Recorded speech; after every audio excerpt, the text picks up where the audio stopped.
My grandmother's house was more than just a home. It was a cornerstone of our family history, nestled deep in the Appalachian Mountains. When she passed away, I inherited the old, creaking house and the sprawling garden that had been her pride and joy. But along with the inheritance came a lingering sense of unease. Growing up, I had always felt a strange atmosphere around the house. There were whispers among the family about odd occurrences, doors creaking open on their own, fleeting shadows moving just out of sight, and the occasional cold spot that would send shivers down my spine even in the heat of summer.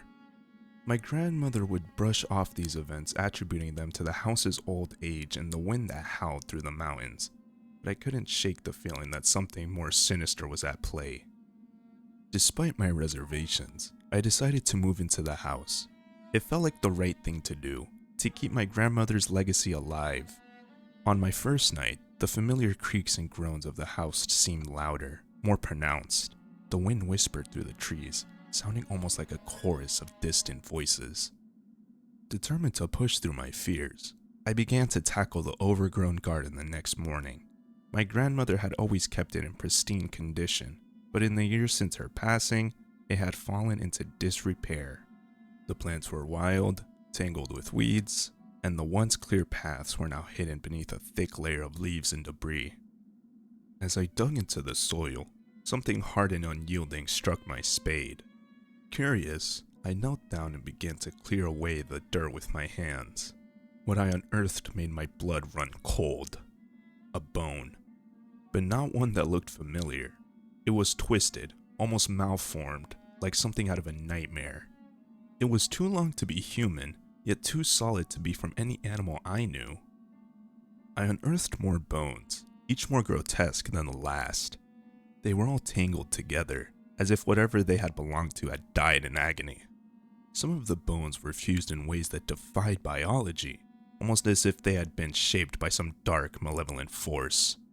I couldn't shake the feeling of being watched.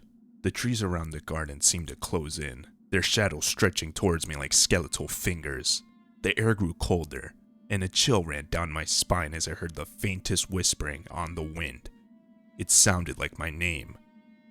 Determined to finish the job, I continued digging. As the sun dipped below the horizon, casting long, eerie shadows across the garden, I uncovered something that made my heart stop. A skull. But this skull was unlike any I had ever seen. It was elongated, with too many eye sockets and a jaw that seemed capable of unhinging far wider than any creature should. Night fell, and the garden seemed to come alive. The wind howled through the trees, and I could hear the faint sounds of movement just beyond the tree line. It sounded like footsteps, but distorted, almost as if something was imitating the sound of walking. I quickly gathered my tools and retreated to the house, locking the door behind me. The old wooden walls offered little comfort as the noises outside grew louder. I could hear scratching at the windows, and the whispering voices grew more insistent, more demanding. Over the following days, the house grew increasingly oppressive. Shadows seemed to move on their own, darting just out of sight. Objects would disappear and reappear in strange places, and the temperature would drop suddenly, leaving me shivering despite the summer heat. I started having vivid nightmares. In them, I was back in the garden, digging, and always I would find more bones, more grotesque remains of creatures that defied explanation. The whispers in my dreams grew louder until they were screaming, urging me to leave, to abandon the garden and the house. But something held me there, a morbid curiosity, or perhaps a sense of duty to uncover the truth of my grandmother's garden. One night, as I lay in bed, I heard a low, guttural growling coming from the garden. It was unlike any sound I had ever heard, a deep, primal noise that seemed to vibrate through the very foundation of the house. I grabbed a flashlight and cautiously made my way outside. The garden was bathed in an eerie, unnatural light, the plants swaying as if caught in a storm. As I approached the area where I had found the bones, I saw something that made my blood run cold.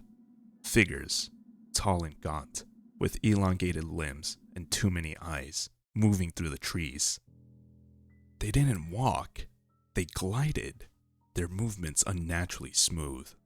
As they drew closer, I could see their eyes glowing with an unnatural light, their mouths opening wide to reveal rows of sharp, jagged teeth. I stumbled back, my flashlight flickering as the batteries died. In the darkness, I could feel their eyes on me, their presence a suffocating weight.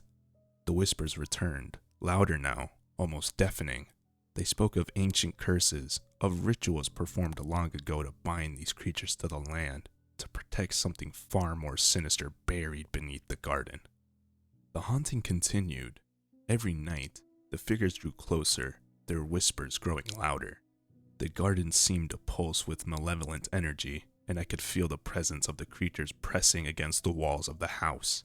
Desperation drove me to research the history of the land. I spent hours in the local library, poring over old maps, dusty records, and forgotten diaries. I discovered old, faded records of a settlement that had vanished without a trace, leaving behind only rumors of dark rituals and unspeakable horrors. The settlers had performed rituals to bind malevolent entities to the land, hoping to protect themselves from something even darker.